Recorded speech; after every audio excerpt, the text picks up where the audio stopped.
It's Song Talk Radio. Welcome to Song Talk Radio, the show with songwriters talking to songwriters about the craft of songwriting. Most of the time. We share tips, tools, and techniques, and together we all become better at writing songs. Most of the time. I'm your host, Neil Modi, and with me, my co-host, Phil Emery. How are you doing, Phil? I'm doing very well and very excited because I am all ready to learn lots of great stuff for this very special show. That's right. It's going to be a special episode on Song Talk Radio tonight. Lots of learning to be done. So everybody else, please send your comments and questions to @SongTalkRadio on Facebook or Instagram, or feedback@songtalk.ca for the email, and we'll share your thoughts on the show. And please visit songtalk.ca to see the show post for this episode, to find links to resources we mention, and to download lyric and chord sheets to follow along with the songs that we feature. So tonight, as we said, a special episode. We're going to be talking about music festivals, the what, the why, and the how. And we're very happy to have an expert on the subject in the guest chair tonight. Folks Roots artist Tania Joy is the co-founder, executive director, and artistic director of Springtide Music Festival, a nonprofit organization led by a volunteer team of business leaders and local musicians, which draws over 70 acts to various venues from breweries and bistros to bookstores and clothing shops in historic downtown Uxbridge, which is just northeast of Toronto. Springtide recognizes that live music venues in small cities and rural towns serve as a vivacious cultural hub for their communities and is committed to creating a platform to support and celebrate local talent while fostering performance opportunities that introduce Canadian artists outside of the region to new audiences. Welcome to Song Talk Radio, Tania. Thank you for having me. Hello. Thanks for coming on the show, and we're very excited to. I was personally excited to hear about Springtide Music Festival. I never heard of it before, but we recognize two names that are close to the top of the list of performers. Julian Taylor, which you just got onto the list. He's one of our favorite guests on the show, and Afros, which we had just on the podcast just a couple of months ago. So so very cool. Everyone comes through Song Talk sooner or later, it seems. Yeah, that's great. Yeah. So I think the question everyone wants is screaming at their phones, I guess, is I want to get my band or myself into the festival. What do I do and what do you look for? Right. Well, I think every festival is probably different. We are a multi-genre festival with multiple venues. So we have a big roster, as you mentioned off the top. And it's right in our community. So there's so many variables when it comes to this. Of course, talent is right there at the top. We want to create a diverse and interesting and exciting lineup every year. We don't want to repeat ourselves unless it's intentional. And we want to introduce our audience to new talent. We were, in our case, we're a bit of a discovery festival. We're only 6 years old, and this is our 5th edition of the festival. But the opening the doors to new talent, it comes in a handful of different ways. I would say there's not just one way. So oftentimes festivals have a submission process, like a formal form or email process to submit your work. I think in the early years we relied on that a little more heavily than we do now, because as you hear more and more artists and you're sort of curating a lineup, and you may have a certain sound. It could be dependent on the headliner that you have that year, or it could be dependent on an agenda that you're running with, so that could skew some of the style. When you have this many artists, it's not necessarily that much hinging on style or genre. But yeah, so there's the formal submission process. It may be that somebody's scouting you out throughout the year. I went out to St. John's, Newfoundland earlier this year, for example, to see an award show, and it's a bit of a showcase situation. Often that happens at conferences, award shows, multi-venue events like Canadian Music Week, which is a huge conference with a music festival inside of it, and you're exposed to a lot of new talent, and that is a way for you to scout in a way new talent for your lineup. And then there's word of mouth. Oftentimes, we artistic directors get together, share notes, talk about who's bubbling up, what did we see that was interesting. So that's like that type of thing. So it's through various channels, and then we have the not very easy job of trying to wade through all of that, because you do get a lot of noise in the submissions process, and it can be a year-long, 2-year-long process. Some artistic directors are scouting like 2 years prior. Just depends. You might see someone that doesn't line up this year. You wait till next year, that sort of thing. So it's complex. So would you say on balance nowadays, like you said, you used to just take submissions before submission forms and things like that. On balance nowadays, is it more scouting and more references and what you hear bubbling up? There is a lot more of that, I would say. As I become a bit more seasoned as well, I did. We had a fair amount of electronic submissions this year, and I reviewed every single one of them, which was a bit crazy. There's over 500, but I took the time, and after a certain cutoff point, like once we close submissions, then you sort of step back a bit, because there's so much to sort through, and it's quite a puzzle. Even when you have your long list, it takes quite a long time to shorten that list, and then you start to kind of go in a direction where it may dictate what else you're looking for, and that might not have been in the original batch. So it's a lot of fun. It's like such a massive puzzle, and it's really great. You might feel like you've locked it in at one point, and then you wake up the next day and you're like, oh no, I'm still missing this piece. You mentioned it earlier, Julian Taylor came up really late in our lineup. So, like late to the party, I guess. But, I've known of Julian for many years. He's also been at the festival as a solo act a couple of times. And this time he's coming for the first time with his full band. And so, I think a lot of different things, little chess pieces had to move to make that happen and make it the absolute right decision. So, yeah, it's exciting. Yeah. I know South by Southwest, they'd only accept submissions through Sonic Bids. I'm not sure if their Sonic Bids is still around, but that was I'm not sure either. Sonic Bids is still around, yeah. But is it? Okay. Is your submission process, is it more open? Sort of could be like an email, like a sound file attached to an email, or is there a formal? Our formal process is a Google form with attachments and the request for live performance, samples, and links to all of your information, so that in one way it's practical, so we get all the information in one dump, and in another way it just gives us all the data we need to kind of assess. If you make it into a certain past a certain phase. I'm not sure if all art directors are the same, artistic directors. I have some submissions that come in by email. It's not my favorite way, but if it's through contacts that I know, like exact booking agents or agencies, or if that's my network, then of course that makes sense. When cold calls are a little bit tougher for me. The timing of them isn't always right, and I guess what I would say to artists is we usually know if it's a maybe not this year, but next year, or just a maybe not at all. We typically know, and some artists will grow and evolve, and then they can turn into a yes. So.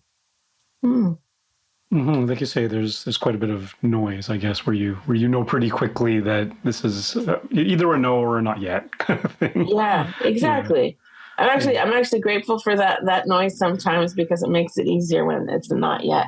It makes it harder when it's a yes and a maybe, and now I have to sort of, how do I make it all balance out with the budget and and what I have to work with. So sometimes we just have to pass for now because it just doesn't, the dollars and cents don't work, or it just doesn't jive with what we've got going on. So there's so much talent out there. Yeah, for sure. Well, speaking about the dollars and cents, how does the business model for a festival in general, maybe, or I guess you can speak to your own, like I believe Springtide is a ticketed event. It's not free to the public, right? Yeah, that's right. Yeah. Okay. So we're a nonprofit organization. Yeah. So we are financed through ticket sales, merch sales, sponsorships, and grants. We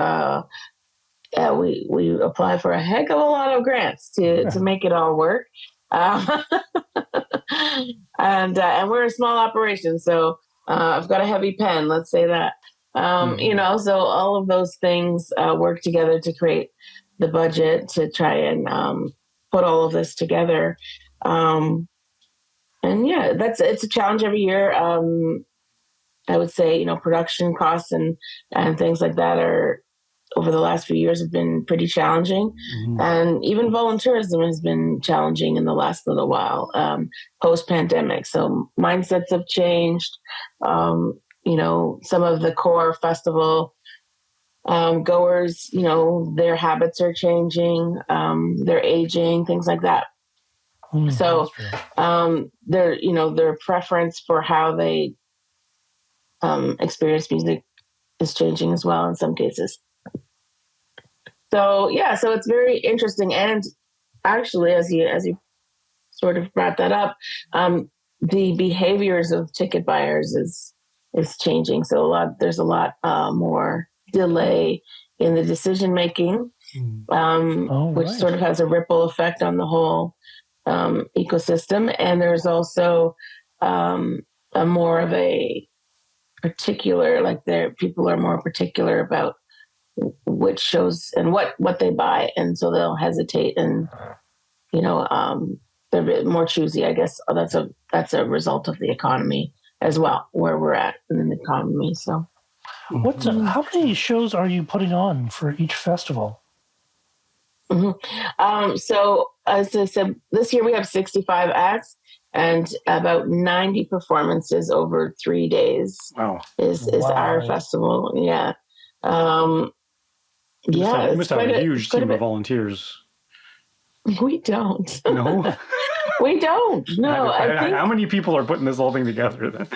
It's about 80 people. Okay. It's about 80 people. That's not a lot, really. I've seen volunteer teams much larger than that. I think because our festival exists within businesses that are operating already, and they have people running them, turn the lights on, turn them off, the staff, and serve food and drink.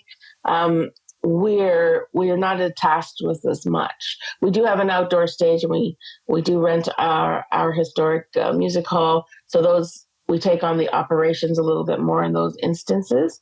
But because we exist inside of already operating businesses, I think it makes the load a little bit lighter. And I think that's how I would explain that. I've seen, I've heard some teams are like 1,300 people, 800 people. It's wild. Well, when you think about even like the basics of garbage collection and washrooms and all the things, it becomes you're sort of creating a little village all of a sudden inside of typically most festivals are, in a park or in a vacant space. So you're really creating all of the infrastructure from top to bottom. So it does require a lot more work.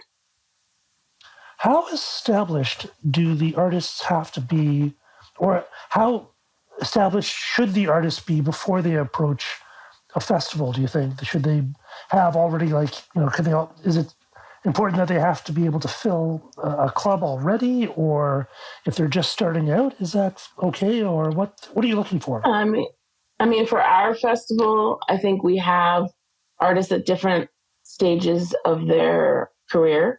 So certainly we have some that have never even played outside of this town, because we have a very healthy and talented base of artists locally.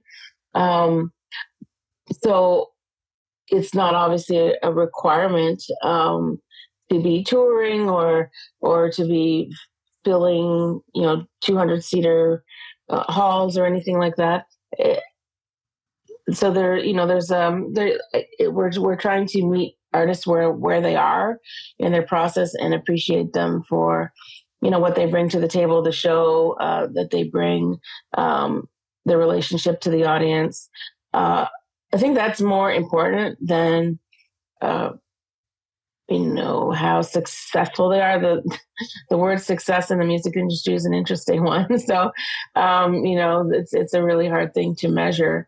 So I would say it's more so the energy and the dynamic that they bring to the lineup, and we definitely take chances on new artists. Well, I would say it's great if you have a website.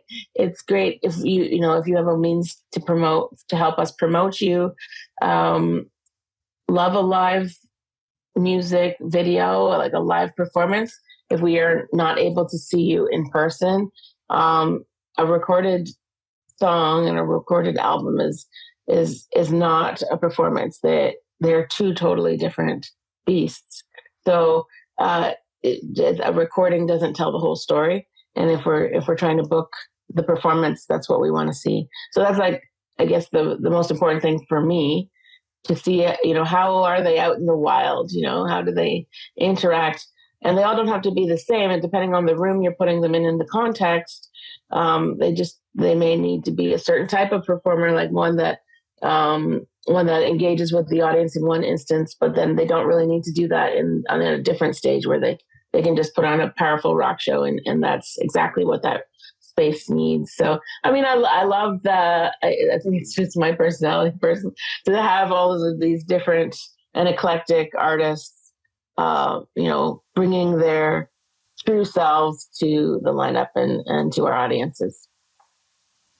Mm-hmm. If there was one thing that you could have all your musicians stop doing that would make your life better, what would that be? Oh, that's funny. How much time do you have? No, just kidding. Showing up on time. Well, that's a good one. It's often, I would say, if musicians could communicate effectively in the process of, from introduction to booking to post, where you're creating a relationship and just making the whole interaction smoother. Sometimes you have, some artists you have to chase, some artists disappear. Some artists don't respond. They just show up at the gig and they don't, they're not part of the process. I would also say I'm not a fan of going outside of the channels that I've already set up for communications. So, getting a DM or randomly about a booking is not my favorite thing. I'd like to stay, if I introduce a channel of communication, I'd like to stay there, because what happens inevitably is it's such a busy, noisy time, especially, we're a week out from our festival right now. And the amount of information incoming in, from all of the players to put this on, like, as in all of the, whether it's the staging, the sound guys, all of the fencing, all of the coordination that's happening right now. And then to have like a random text come up, to ask a question that is in your contract. Love it. Reading. There it is. Read. Yeah. We take a lot of time and effort to be precise in our communication. So I guess that's one of my pet peeves, not reading and not, yeah. Yeah, it's one of those things that you always, sometimes you have to learn the hard way as an artist, because artists have the expectation that they just show up and someone will take care of it and everything will go smooth. But in this especially in this day and age where it's more DIY and you kind of have to run your own marketing, run your own production, run you as an independent artist, you are your own label, that all that sort of stuff. You have to have your ducks in a row, and you have to be a nice person and communicate well. and it's great. It's great when you have that, those artists that respond, they're organized and they can respond to a quick request, that person will get the call because that they'll give you an answer inside a day, and it's just a smooth, easy communication. If it works, it works. If it doesn't, you kind of, store away a handful of those folks that are there. They just make your job easier. So. It is the music business, after all. It's the music business. Yeah, and sometimes that counts more than talent. I mean, depending, of course, but you know what I mean. Like, if you got a super talented band that doesn't communicate at all, or a super talented artist that doesn't, communicate at all, versus a medium talented that has a bit of following and can, please an audience that is really well organized and is not going to give you a headache. Tania, you also mentioned it's like all business. Yeah. Tania, you had mentioned that there was you have other things other than shows in the festival. What are those other things? Right. So, we're up to a few things. I think a platform like this allows us to explore more than the music. And we oftentimes get down to the core of where the music comes from, how it comes about, how people express themselves, how do they write songs. So we host a series of workshops during the festival, which is essentially like a writers in the round, where artists are sharing a little bit more about their songwriting process or stories about their songs, facilitated by a host and also another artist in the festival. And oftentimes those are curated around a theme or a topic. And it really just breaks things down to the origins of the song and allows the audience insight into, the artist's process, as well as it creates this camaraderie and exchange between the artists supporting their craft. And oftentimes I've heard such great feedback, not just from our workshops, from others, that those types of exchanges are, sometimes they're a little terrifying to be put on the spot, but oftentimes artists feel really inspired. They come out of those sessions really inspired, or oftentimes there's some cross-pollination throughout a workshop where another artist will sing in backup vocals or put some violin or fiddle on a song, and that will like open something up for the other artist. And it's just a really unpredictable space, so it seems like it's almost directly for the audience, but I think the artist gets just as much out of it, so it's always a delight. Yeah.